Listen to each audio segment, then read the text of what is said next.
Vamos a comenzar una nueva serie acerca de la importancia de la iglesia, ¿no? Y durante el mes de febrero vamos a estar viendo algunos aspectos de por qué es importante la iglesia, ¿no? Y hoy en especial vamos a ver el aspecto de la comunidad, de la comunión dentro de la iglesia, ¿no? Y fíjate que vamos a orar antes de empezar, ¿no? Señor, gracias, Padre, porque tú eres bueno, Señor, porque tu misericordia es para siempre, Señor. Gracias por Jesús, porque gracias a Él ahora somos un pueblo unido, un pueblo de redimidos que te alaban a ti, que te glorifican y que viven para ti, Señor.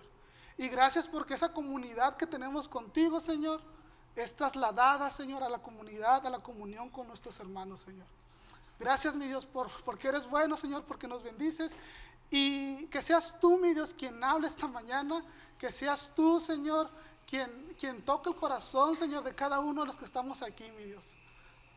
Te damos gracias, Señor, por todo y te lo pido en el nombre de Jesús. Amén. Fíjate que el mes pasado estuve allá en Sinaloa en un congreso de pastores y líderes, ¿no?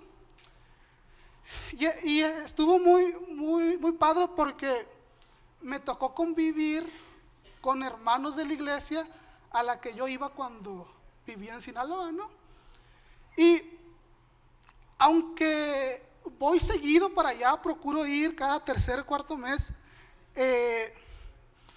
a veces no se dan los tiempos para poder sentarme a platicar, para poder convivir con algunos de ellos, ¿no?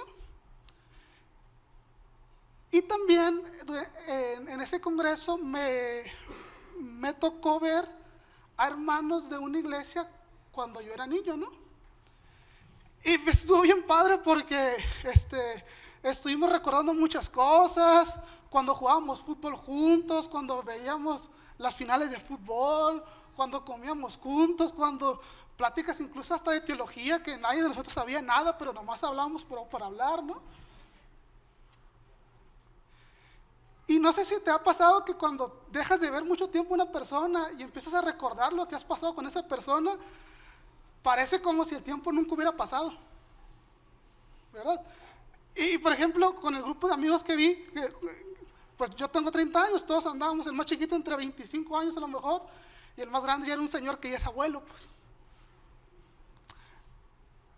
Y fíjate que parte de lo que reflexionaba yo de todo esto era agradecer a Dios por esos momentos de comunidad que me permitió vivir allá, y cómo de forma tan natural, nada forzoso, a pesar del tiempo, nos sigue uniendo una amistad genuina, una amistad donde nos preocupamos unos por otros, nos interesamos en cómo vamos en nuestro caminar con Dios. Algunos de ellos, yo los conocí, son más chicos que yo y son pastores ya en una iglesia. Cómo tenemos las cosas en común a pesar del tiempo. Y esto, familia, es producto de nuestra fe en Jesús. Nuestra fe en Jesús, familia, produce comunión entre nosotros. Y eso, familia, no es algo de que, yo soy cristiano pero no hago comunión. No, eso es parte de nuestro ADN. Es parte de nuestro ADN. Y fíjate, esto es porque cuando creemos en Jesús, en primer lugar nosotros tenemos comunión con Dios, con Jesús, con las tres personas de la Trinidad, Padre, Hijo, Espíritu Santo. Y además, de forma visible, esa comunión también se ve expresada con nuestros hermanos. Y la palabra comunión es una palabra interesante porque proviene del griego koinonia, el cual significa participación conjunta en algo, ¿no? Y la raíz de esta palabra es la palabra koinonos, que indica socios en unidad y una esencia común. Entonces, básicamente la palabra comunión nos habla de una participación mutua entre los creyentes o entre Dios y el creyente, y es una unión que no se puede dividir. No sé si has visto tú los imanes. No voy a entrar en términos de magnetismo ni nada por el estilo, Pero si tú acercas dos imanes así, ¿qué es lo que va a pasar? La fuerza va a intentar acercarse, ¿no? Digamos que es algo así, es algo natural, es algo que está en la esencia, así como del imán en nuestra esencia, acercarnos a nuestros hermanos.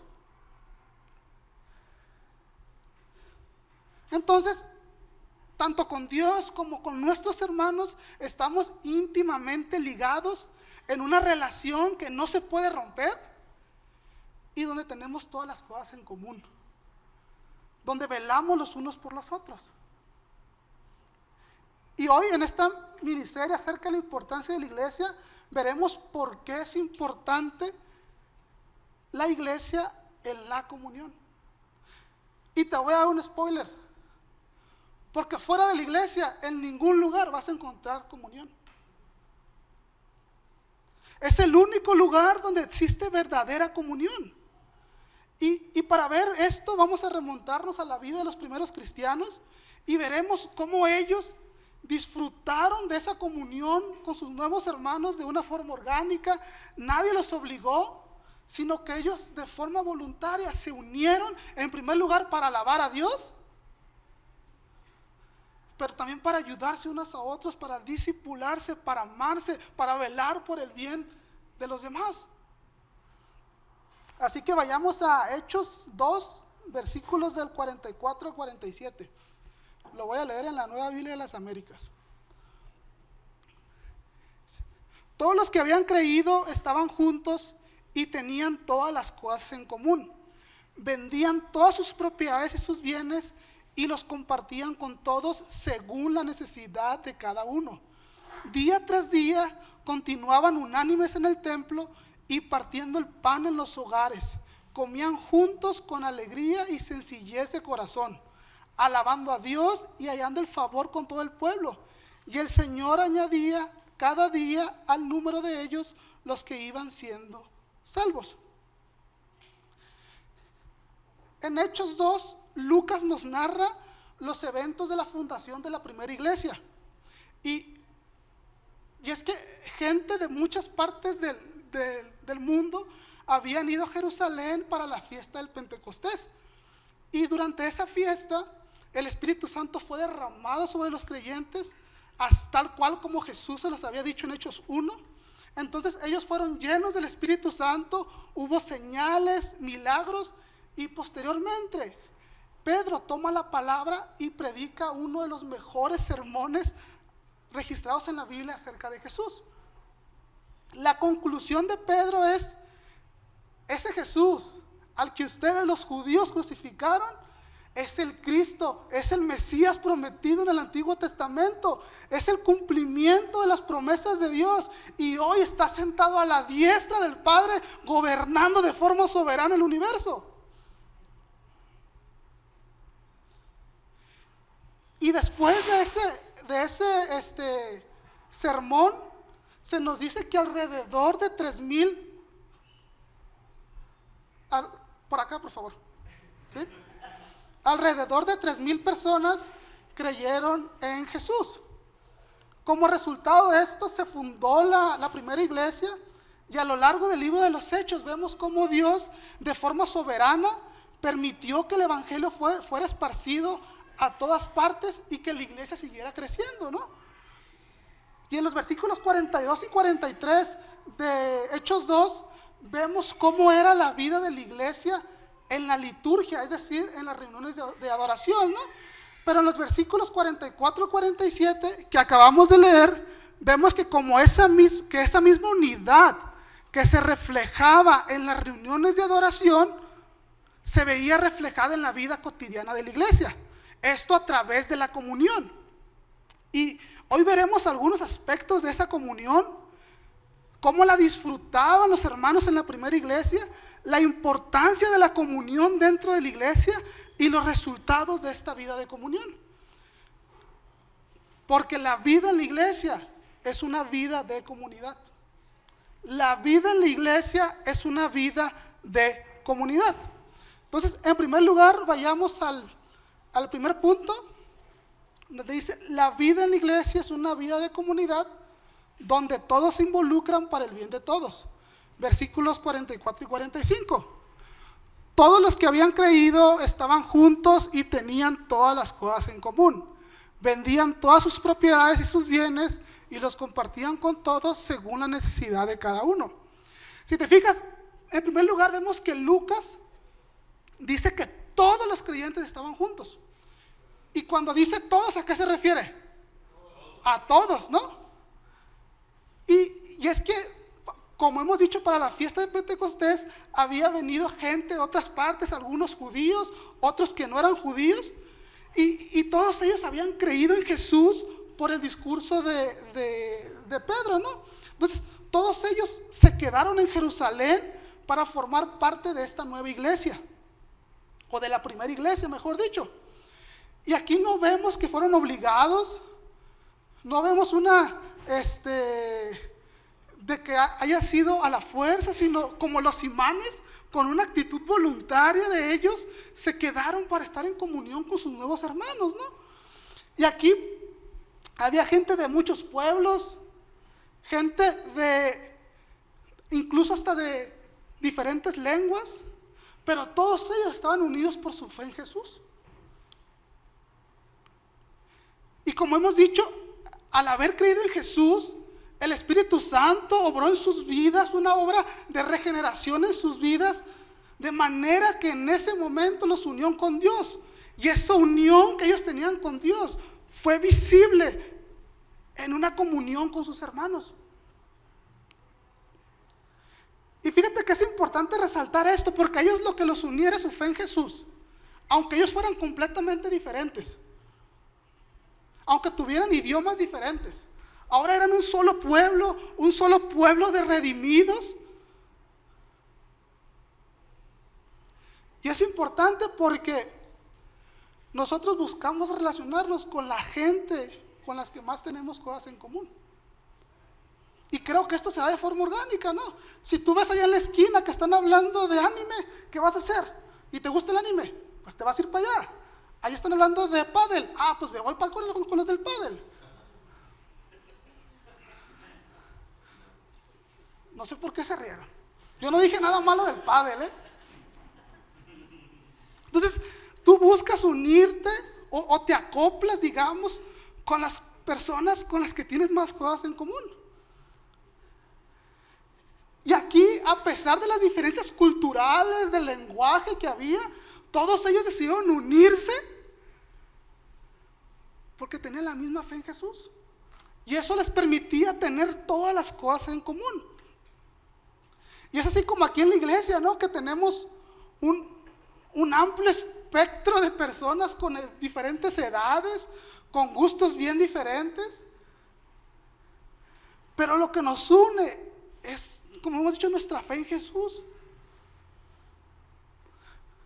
La fe en Jesús funciona como esa fuerza magnética que une a los imanes y que nos une a nosotros. Y al estar unidos tenemos todas las cosas en común. Y fíjate que esto no solamente era un tema de, me caen bien estos cuates y me reúno con ellos para pasarla chido, sino que en ellos había un compromiso genuino y se preocupaban de tal manera que buscaban solventar las necesidades de sus hermanos. Por eso en el versículo 45 dice que vendían sus propiedades para compartirlas con los necesitados. Y fíjate, aquí es interesante porque Lucas no está queriendo decir que formaron una comuna de hippies o que ellos practicaran el comunismo y que vendían todo y lo reparten en partes iguales para el sustento de toda la comuna. No está diciendo eso. De hecho, esto es una respuesta única en un momento único. Y es que el contexto en el que estaban ellos es que, como hemos dicho, había venido gente de muchas partes del mundo, de pueblos, de lenguas diferentes, y ellos habían decidido quedarse, ¿no? Y seguramente no tenían trabajo, no tenían dónde quedarse, no tenían que comer. ¿Y qué pasó? La iglesia, la nueva iglesia, que había sido unida por Jesús, tenía todas las cosas en común y se involucró de tal manera y en la medida de sus posibilidades que vendieron sus propiedades. No fueron todas. De hecho, vemos más adelante que se reunían en casa, es decir, no vendieron todas sus propiedades, vendieron lo que se necesitó vender para suplir las necesidades de sus hermanos. Y esto tampoco fue un acto de generosidad obligada, sino fue algo genuino que, como hemos dicho, viene como resultado de la fe en Jesús. Como tenían todas las cosas en común, lo que le duele a mi hermano me duele a mí. Si le hace falta algo, es como si me hiciera falta a mí, y yo quiero que sea suplida esa necesidad con mi hermano. Eso es lo que estaba pasando en la primera iglesia. Todos se involucraban para el bien de todos. Y fíjate, ¿ves cómo esa comunión interior que tenían con Jesús se vio reflejado en el exterior? Porque ellos, al haber experimentado la obra de Jesús en sus corazones, ver cómo Él se entregó por completo, sin escatimar nada, para venir y morir en la cruz para salvarlos. Y así como veían que Jesús había hecho eso, ellos de la misma manera entregaban todo lo que tenían por el bien de sus hermanos. ¿Sabes cuál es el problema? Que nos gusta decir mucho que hacemos comunidad, que somos bien chidos, que somos muy buenos amigos, pero cuando nos llega a costar algo, ya no somos tan chidos, ya no somos tan amigos. Imagínate qué bendición sería que en la iglesia hubiera un fondo para los necesitados. Que con lo que se recauda los domingos de la generosidad de nosotros, tuviéramos un fondo para si un hermano tiene una necesidad de una operación, una enfermedad, no tiene para comer, que pudiéramos tener ese fondo para ayudar a nuestros hermanos.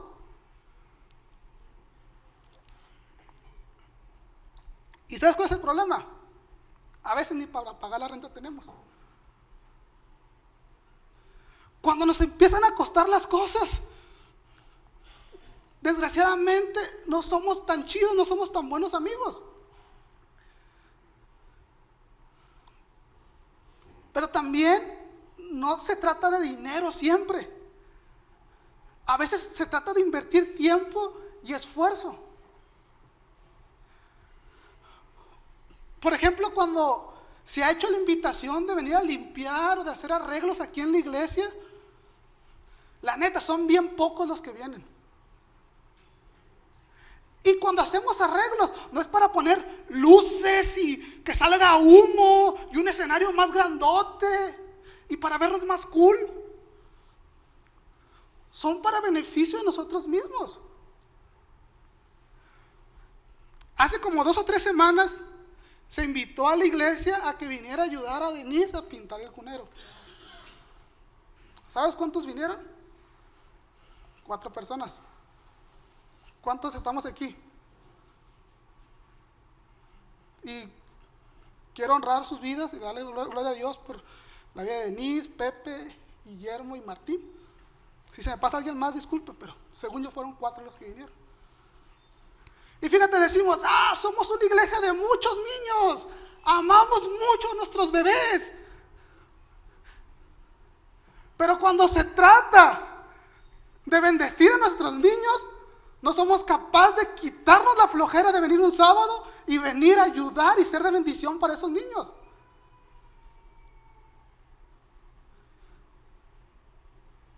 Iglesia, la comunión implica que todos nos involucremos para el bien de todos. Y eso, iglesia, nos va a costar. Pero a Jesús no le importó eso y Él entregó su vida por nosotros. Lo que nos puede llegar a costar no es nada comparado con lo que Jesús sufrió por amor a nosotros. Entonces, iglesia, hacer comunidad se trata de velar por el bien de todos, ya sea de forma material, económica, de forma espiritual. Y es que nosotros podemos hacer muchas cosas juntos para el bien de todos.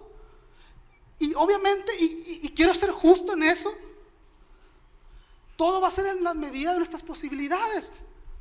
A lo mejor no puedes, estoy trabajando, no puedo venir a ayudar, pero estoy orando o coopero de alguna manera. Pero todos podemos ayudar en las medidas de nuestras posibilidades. Un teólogo que se llamaba R. Sproul lo decía de esta manera: la gracia divina que habían recibido unificó de tal manera sus corazones que con alegría y libremente compartieron entre ellos a medida que iban surgiendo las necesidades. ¿Estamos unificados de esa manera aquí en la iglesia? Nos ha impactado de tal manera la obra de Jesús y que se ha producido esa comunión en nosotros que busca el bien de todos. Te animo a que reflexiones en esto. Nuestra fe en Jesús y al ver su ejemplo de sacrificio nos debe transformar de tal manera que tenemos todo en común unos con otros, buscamos el bien de los demás. Familia, en Central Gracia hacemos comunidad porque realmente buscamos el bien de todos y todos nos involucramos y todos somos todos. Porque la vida en la iglesia es una vida de comunidad. La vida en la iglesia es una vida de comunidad. Vayamos al segundo punto. La comunidad en la vida de la iglesia está presente en la vida cotidiana. Versículo 46. Día tras día continuaban unánimes en el templo y partiendo el pan en los hogares. Comían juntos con alegría y sencillez de corazón. Si te fijas, Lucas lo que está haciendo es que continúa describiendo cómo era la vida de comunidad o la vida de comunión en esta primera iglesia. Y si te fijas, él usa la frase o empieza con la frase día tras día. Esto implica que los primeros cristianos habían trasladado esa comunión que se veía dentro de la iglesia, los días que se reunían para alabar a Dios, pero la habían trasladado, la habían vinculado a su vida fuera de la iglesia. Ellos no concebían su vida alejados de la comunión con sus hermanos. Y de nueva cuenta, esto fue algo natural. Y fue consecuencia, como ya hemos dicho y lo voy a seguir repitiendo, de su fe en Jesús. Y también fíjate, creo que los apóstoles habían convivido con Jesús durante 3 años. Y en Jesús vemos una actitud de siempre estar en comunión con sus discípulos, ¿no? Lo vimos comiendo con ellos, lo vimos sirviéndolo a ellos, lavándole los pies a sus discípulos, exhortándolos, animándolos. Y entonces los apóstoles habían tenido el ejemplo de Jesús, y de la misma manera como Jesús los había integrado y habían tenido comunión con Él cuando estuvo en la tierra, y ahora con Jesús estando gobernando, de la misma manera ellos daban el ejemplo con los nuevos creyentes y buscaban unirse, buscaban trasladar esa comunión a su día con día, a su vida diaria. Y es que si te fijas aquí dice que estaban unánimes en el templo, ¿no? Y aquí el templo al que se refiere es el templo de los judíos. No es que ellos continuaran participando en los sacrificios o en la liturgia judía, ni nada por el estilo, sino que seguramente ellos se reunían en el patio del templo para alabar a Dios, para orar y para hablar acerca de Jesús a las personas que estaban ahí. Pero esa comunión no se limitaba a esa actividad en el templo. Ellos trasladaron la comunión a sus hogares. Y aquí la frase partir el pan no se refiere en sí a la Santa Cena como sí lo hace el versículo 42, donde dice y se dedicaban continuamente a la enseñanza de los apóstoles, a la comunión, al partimiento del pan y a la oración. En el versículo 42 sí nos habla el partimiento del pan como algo enfocado en la cena del Señor. Pero aquí esto de partir el pan se refiere a los alimentos diarios. Entonces, ¿qué hacían ellos? Se reunían día con día a comer juntos. Y claro aquí que en el contexto es que como había gente de otros lados que no tenía trabajo seguramente, que no tenía que comer, también lo vinculamos con el punto anterior, porque seguramente los invitaban a comer a esos hermanos que no tenían que comer. Entonces ellos día con día estaban en comunión con sus hermanos. Y esto, iglesia, nos tiene que animar y nos tiene que llevar a pensar que no somos cristianos de domingo.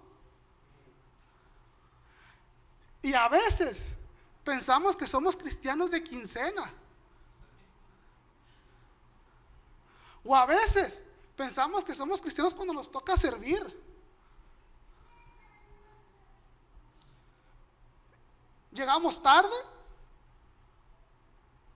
se acaba la reunión y vámonos para la casa.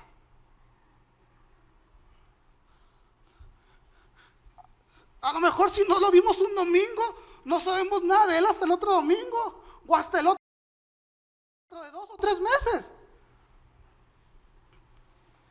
Y entiendo que cada caso es diferente y creo que sí hay razones válidas en ocasiones para faltar un domingo. Pero muchas veces decimos, de todas maneras, el David o el Pablito me van a pasar el link de Zoom.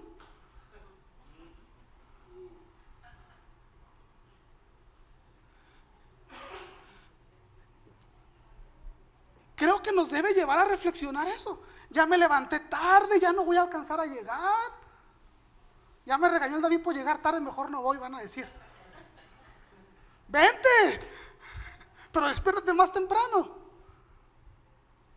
Y fíjate, entiendo que la vida de muchos de nosotros es ajetreada. También vivimos en una ciudad grande que es Guadalajara y las distancias son largas. Es difícil que nos podamos ver seguido todos los días, así como lo hacían ellos.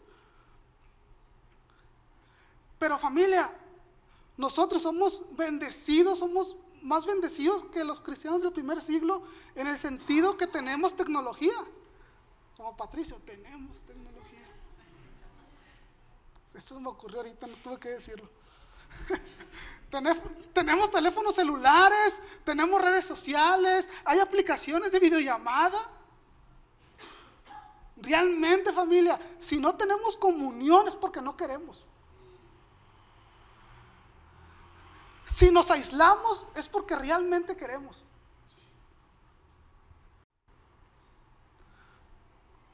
¿Con cuántos de aquí, y voy a decir el último mes, te iba a decir la última semana, con cuántos de aquí en el último mes te has tomado el tiempo para platicar en un contexto fuera de la iglesia?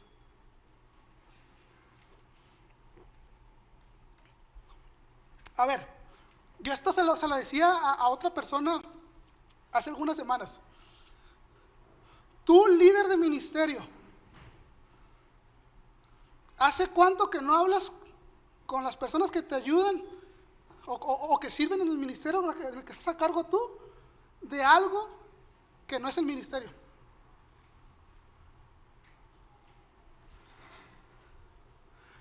Creo, familia, que esto nos debe ubicar en dónde está nuestro corazón. Porque si te fijas al final del versículo 46 nos dice que esto lo hacían con alegría y con sencillez de corazón. Y eso tiene que ver con la unidad, con el gozo que les generaba, con la alegría con lo que lo hacían. Con una sinceridad genuina de que se interesaban realmente por ellos. Porque seguramente, si no buscas a la gente es porque no te importan. Suena feo, pero si no buscas a las personas, si no estás al pendiente de sus necesidades, de lo que le está pasando, es porque realmente no te importa. Y familia, esta alegría, esta sencillez de corazón, este gozo que les generaba, eran frutos del Espíritu Santo actuando en la vida de los primeros cristianos. Iglesia, si tú quieres formar parte, vas a formar parte. Aquí nadie te va a obligar. No se trata de que te involucres para que te vean los pastores y vas a decir, pues ya voy a venir todos los domingos para que no me estén molestando. Esto se trata de que hemos sido transformados por el Espíritu Santo por medio de nuestra fe en Jesús, y ahora somos una familia de redimidos, como los imanes que se unen y que buscan relacionarse con los demás.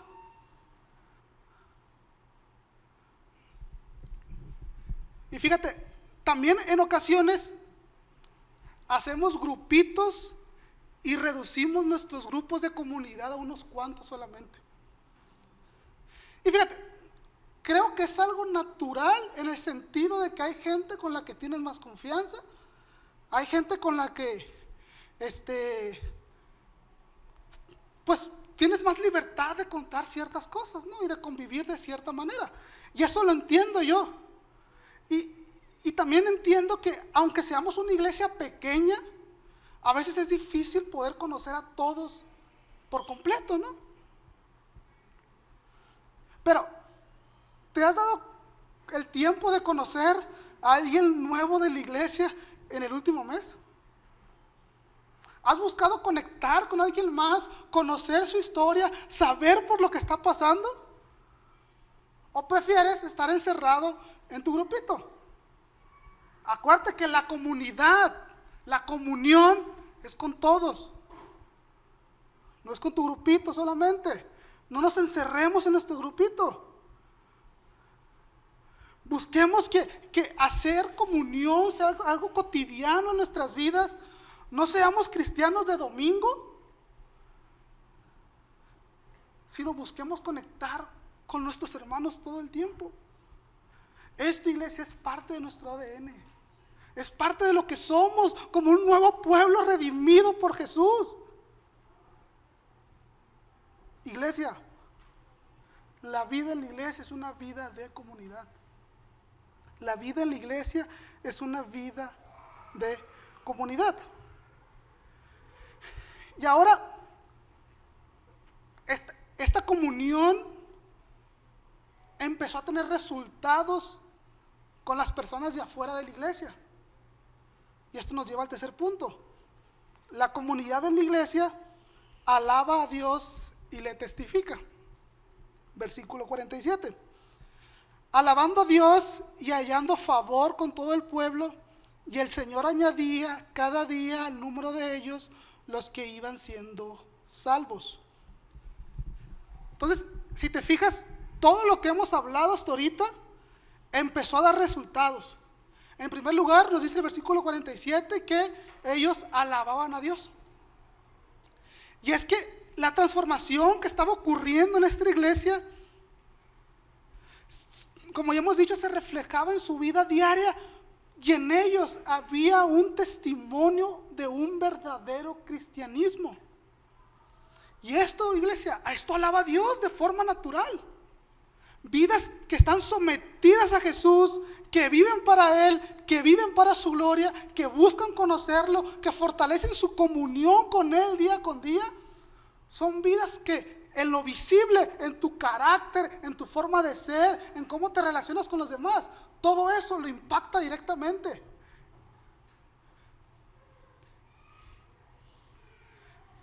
Y fíjate que esto llamó la atención de inmediato en las personas de Jerusalén. Dice que estaban hallando favor con todo el pueblo. El pueblo estaba viendo cómo esa comunidad de cristianos se iba fortaleciendo, porque no miraban su bien propio, sino miraban por el bien común. Tenían las cosas en común y buscaban el bien común. Se interesaban unos por otros, buscaban suplir sus necesidades y compartían su vida diaria. Familia, estos primeros cristianos estaban viviendo vidas de alabanza a Dios. Y todo esto lo hacían en comunión. Y se me hace interesante porque un historiador del primer siglo, en uno de sus escritos nos da algunos aspectos importantes de cómo veía el pueblo en ese momento a la nueva iglesia. Se los voy a leer. Dice: ahora estos, así dice, han encontrado la verdad, conocen a Dios y confían en Él. No dan falso testimonio, no codician lo que no les pertenece, no hacen a los demás lo que no quiere que les hagan. A quienes los oprimen, los exhortan y los convierten en sus amigos. En cuanto a sus siervos, los persuaden a volverse cristianos y cuando lo hacen, los llaman hermanos sin distinción. No existe falsedad entre ellos, no se olvidan de las necesidades de las viudas. El que tiene provee al que no tiene de buena gana y sin jactarse. Cuando encuentran a un extranjero, lo llevan a sus casas y lo tratan como un hermano. No llaman hermanos solo a los que están ligados por lazos de sangre, sino a los que están hermanados por su fe. Y continúa diciendo, esto es solamente un fragmento. Iglesia, este es el impacto que genera una vida transformada por Jesús. Es el impacto que genera una vida de comunión dentro de la iglesia. Y fíjate, que una de las cosas que decía ahí es que ellos buscaban el bien de todos, incluso de sus enemigos. Porque iban a empezar a sufrir persecución. Y los primeros cristianos no buscaron hacerle daño a sus enemigos. Buscaban hacerle bien a sus enemigos, ¿no? Y esto, iglesia, creo que nos debe de llevar a pensar cómo nos ve la gente de nuestro alrededor, cómo nos ve como iglesia. Creo que Liz nos puede responder esta pregunta, ¿no? ¿Cómo creen que nos ven los vecinos de aquí? Como, sí, son los que vienen los domingos, venden café y ya no prestan los baños.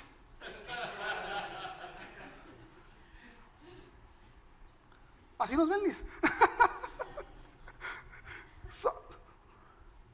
¿Qué estamos haciendo, iglesia, para que nuestra vida de comunidad impacte a los vecinos de este lugar? Central Gracia no está puesta aquí nomás para estar encerrados aquí, iglesia. Estamos aquí porque Dios busca, Dios quiere impactar a través de nosotros a la gente a nuestro alrededor. Pero ¿qué estamos haciendo para hacer de bendición a esa gente? Iglesia, la vida de comunión debe generar impacto para los de afuera. Y también, ¿cómo nos ven nuestros hermanos, nuestros compañeros de trabajo? ¿Cómo te ve tu familia? ¿Están viendo en nosotros testimonios de verdaderos creyentes que alaban y testifican a Dios en su día a día? Porque, iglesia, lo que somos aquí, los domingos de 11:15 a 1:30, digan conmigo, 11:15. 11:15. Lo que somos aquí, dentro de la iglesia, se debe trasladar a nuestro contexto de fuera de la iglesia. Nuestros aspectos de comunidad, interesarnos por los demás, todo lo que hemos visto hoy, debe ser visible también para los no creyentes. Iglesia, esto le alaba y le da la gloria a Dios. La vida de comunidad de la iglesia, familia, es en todo momento, en todo lugar. Y fíjate que Lucas termina de una forma bien padre diciendo que el Señor añadía cada día a la iglesia los que habían de ser salvos. Iglesia, esta vida de comunidad estaba generando interés en el pueblo, pero así como ellos vivían vidas que alababan y honraban a Dios, ellos seguían compartiendo el evangelio, les seguían testificando a Jesús, Y Dios, siendo fiel a su promesa, seguía añadiendo nuevos creyentes. ¿Y sabes qué pasaba con esos nuevos creyentes? Eran añadidos a la comunidad. Eran bien recibidos y podían gozar de esa misma comunión que tenían a sus hermanos dentro de la iglesia. Ahora eran parte de ese grupo de cristianos, de gente redimida, y podían experimentar la comunión dentro de la iglesia, como los imanes, un imán más. Iglesia, la vida en la iglesia es una vida de comunidad.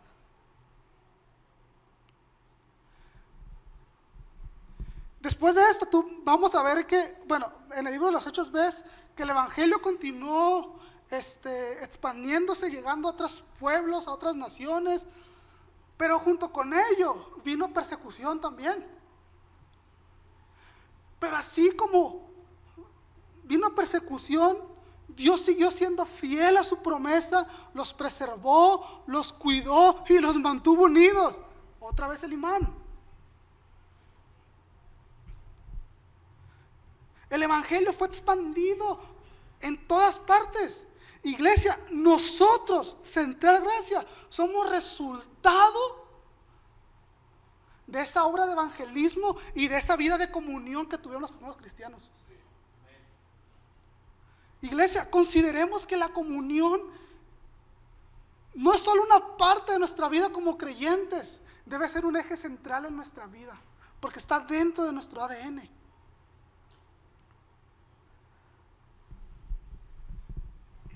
Y ya para comenzar a cerrar, hace poco escuchaba un podcast donde estaban hablando de un libro que a mí me gusta mucho, que se llama El Progreso del Peregrino, de John Bunyan. No sé cómo se pronuncia Bunyan, pero algo así. Este libro básicamente lo que hace es una analogía de la vida cristiana. A través de lo que hace Bunyan es que él cuenta la historia de un personaje que se llama Cristiano y narra su camino no me acuerdo cómo se llama la ciudad de origen, pero hacia la ciudad celestial. Entonces es una analogía de la vida cristiana, ¿no? Y uno de los compas a los que estaban entrevistando decía: la vida cristiana es difícil, pero no es una vida solitaria.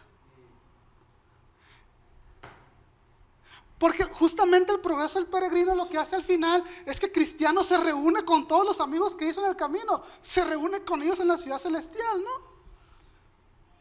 Y creo que aquí, iglesia, es donde toma relevancia la parte de hacer comunidad dentro de la iglesia, porque así como los primeros cristianos, ellos tuvieron dificultades, nosotros también tenemos dificultades, necesidades económicas, enfermedades, desánimo, inclusive persecución en algunos casos. Y familia, Dios usa a los miembros de nuestra comunidad, a los miembros de nuestra iglesia, para ayudarnos y para preservarnos.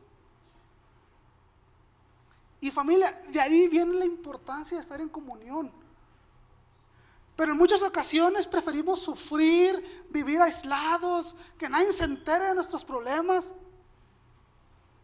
Pero iglesia, estamos en una familia de redimidos, unidos como esos imanes, para llevar nuestras cargas juntos, para no aislarnos. Fíjate, cuando llegué yo aquí a Guadalajara, me empecé a congregar aquí, y a pesar de que varios de aquí buscaron integrarme, la realidad es que al principio yo fui bien distante.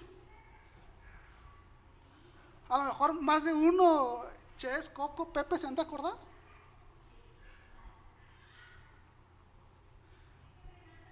Y en ese tiempo pasaron situaciones en mi vida que realmente me tumbaron. Incluso me acuerdo que un tiempo me fui a Mochis como un mes, y cuando regreso, Ches me dice: yo pensé que no ibas a volver ya. Pero el tiempo que estuve en Mochis, me estuvieron escribiendo. Entonces, pasaron algunas situaciones que me tumbaron, pero fue hasta que, pues yo creo que la obra del Espíritu Santo me dio el entendimiento para ver que tenía que formar parte de esta familia. Y fue hasta ese momento, familia, que yo encontré descanso, que Dios me dio gozo y que encontré consuelo. Así, iglesia, aquí sí que te animo a que te integres a esta comunidad de iglesia. Y a ti, iglesia, te animo a que integres a los nuevos, así como te recibieron a ti cuando llegaste. Hagamos parte de esta comunión a todos los que van llegando. Vivamos una vida de comunidad dentro de la iglesia. Involucrémonos para el bien de todos. Que sea presente en nuestra vida cotidiana y viviendo vidas que alaben a Dios y le testifiquen. Familia, porque la vida en la iglesia es una vida de comunidad. Y ahora quisiera hablarte a ti, amigo, que nos visitas, o que a lo mejor ya nos has visitado varias veces. Todo lo que vimos hoy es lo que somos como iglesia. Creo que no es nada del otro mundo, no somos bichos raros ni nada. Jorge me decía, pues es que no hay nada místico en la comunidad, y es cierto. Si bien hay una transformación espiritual, pero es algo genuino, es algo que se da de forma natural. Pero iglesia es algo de gran trascendencia. Y todo esto es gracias a la obra de Jesús. Pero si tú no has creído en Jesús, la Biblia nos dice que sin Jesús tenemos un gran problema con el pecado. Nos ha alejado de Dios, no tenemos comunión con Él. Sin Jesús estamos muertos en nuestros delitos y pecados. Y ¿sabes cuál es la mala noticia? Que no podemos hacer nada para cambiar esa situación. Pero Dios, en su infinita misericordia, en su infinita gracia, envió a Jesús, quien de forma voluntaria decidió venir a vivir entre nosotros, vivir una vida perfecta y entregarse en sacrificio por nosotros, tomando el castigo que tú y yo merecíamos. Y al creer en ese Jesús, nuestro corazón cambia. Tenemos comunión con Dios. Y esa comunión con Dios se traslada a nuestra comunión con nuestros hermanos. Así que te invito a que lo hagas el día de hoy. Reconoce tu situación de pecado y entrega tu vida a Jesús. Todos necesitamos de esa comunión con Jesús y también con nuestros hermanos. Somos una familia de redimidos que tiene todas las cosas en común y buscan adorar y darle la honra a Dios siempre. Iglesia, la vida en la iglesia es una vida de comunidad. Vamos a orar.